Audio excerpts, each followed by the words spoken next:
नमस्कार, मैं सुष्मिता मिश्रा। आप देख रहे हैं 4 PM न्यूज़ नेटवर्क। गोरखपुर के बिछिया स्थित पीएससी कैंप में 600 ट्रेनी महिला सिपाहियों को प्रशिक्षण दिया जा रहा था, लेकिन हाल ही में वहां की बदहाल व्यवस्थाओं और अधिकारियों के व्यवहार को लेकर विवाद खड़ा हो गया। महिला सिपाहियों ने आरोप लगाया कि ट्रेनिंग सेंटर में बिजली, पानी और शौचालय जैसी बुनियादी सुविधाओं की कमी है। कुछ ने दावा किया कि बाथरूम में कैमरे लगे हैं और उनकी निजता का उल्लंघन हुआ है। हालांकि जांच में कैमरे का आरोप गलत पाया गया। इसके अलावा एक अधिकारी पर अभद्र भाषा के इस्तेमाल का भी आरोप लगा, जिसके चलते फिजिकल ट्रेनिंग इंस्ट्रक्टर पीटीआई को निलंबित कर दिया गया। मुख्यमंत्री योगी आदित्यनाथ, जिनका गोरखपुर से गहरा नाता है, उनके दौरे के दौरान वहां हंगामा हुआ, जिसके बाद त्वरित कार्रवाई की गई। कमांडेंट अनंत कुमार और प्लाटून कमांडर संजय राय को निलंबित किया गया, जबकि डीआईजी रोहन पी कनाय को हटाकर प्रतीक्षा सूची में डाल दिया गया। नए अधिकारियों की नियुक्ति भी की गई। महिला सिपाहियों ने यह भी बताया कि सेंटर की क्षमता 380 लोगों की है, लेकिन 600 सिपाहियों को ठहराया गया, जिससे अव्यवस्था बढ़ी। इसके अलावा प्रेगनेंसी टेस्ट के आदेश ने भी विवाद खड़ा कर दिया, जिसके बाद आरजी ट्रेनिंग चंद्र प्रकाश ने निरस्त कर दिया, यह कहते हुए कि अविवाहित सिपाहियों से केवल शपथ पत्र लिया जाएगा। विपक्ष, खासतौर समाजवादी पार्टी के नेता अखिलेश यादव और कांग्रेस नेत्री सुप्रिया श्रीनेत ने इस मामले को लेकर योगी सरकार पर निशाना साधा। इसे महिला सशक्तिकरण के दावे के खिलाफ बताया।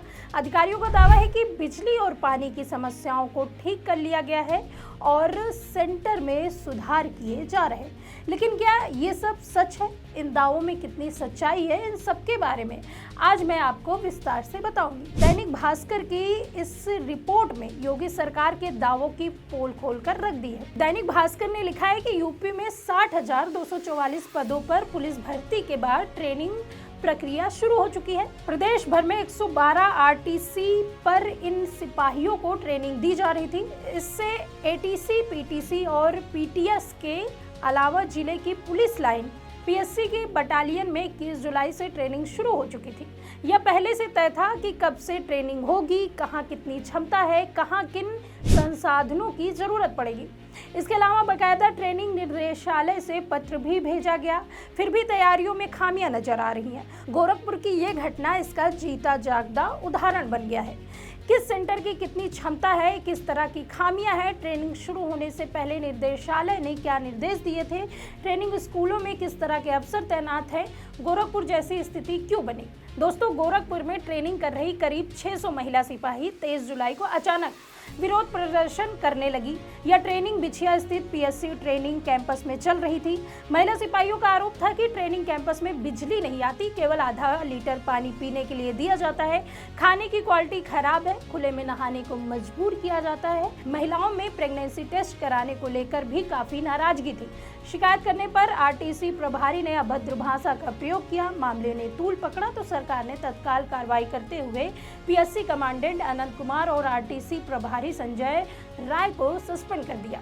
आपको बता दें कि गोरखपुर बिछिया पीएससी कैंप में जिन अधिकारियों को तैनात किया गया, उन्हें मुख्यमंत्री योगी आदित्यनाथ के नापसंद अफसर में से एक माना जाता है। इसका मतलब यह है कि सरकार जिन अधिकारियों को पसंद नहीं करती, उन्हें ट्रेनिंग सेंटर में भेज दिया जाता है। यह एक तरह से पनिशमेंट पोस्टिंग के रूप में देखा जा सकता है, जो भारतीय प्रशासनिक सेवाओं में से एक आम प्रथा भी माना जाता है। उदाहरण के तौर पर 2022 में जब भाजपा की सरकार दोबारा बनी, तो शपथ ग्रहण कार्यक्रम लखनऊ के कानन स्टेडियम में हुआ। उस समय केंद्रीय गृह मंत्री अमित शाह ट्रैफिक जाम में फंस गए और उन्हें पैदल चलना पड़ा। साथ ही ऐन मौके पर पीएससी का बैंड डिस्टर्ब हो गया। उस समय पीएससी में अजय आनंद और यातायात निर्देशालय में ज्योति नारायण तैनात थे।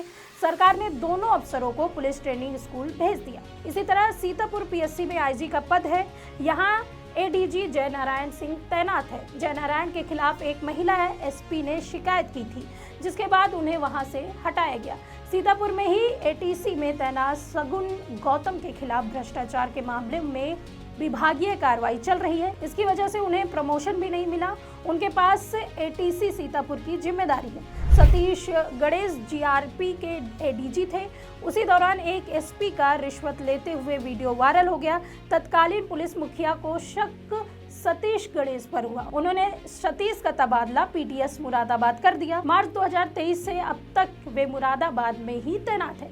इसके अलावा पीटीएस और पीटीसी में कई लोग अफसर तैनात हैं जो पिछली सरकार में अहम पदों पर हुआ करते थे। फिलहाल योगी सरकार में जो अफसर उनके पसंदीदा हैं वो कहीं अच्छी जगह ट्रांसफ़र कर दिया जाता है या प्रमोशन कर दिया जाता है, लेकिन जो सरकार के नापसंद अफसर हैं उनको ट्रेनिंग सेंटर में भेज दिया जाता है। और अब ये जो इतनी बड़ी नाकामी सामने आई है, क्या योगी सरकार इस पर कोई कार्रवाई करती है या नहीं, फिलहाल हमारी नज़र बनी रहेगी। ऐसी ही तमाम राजनीतिक खबरों के लिए बने रहिए 4 PM यूपी में। नमस्कार।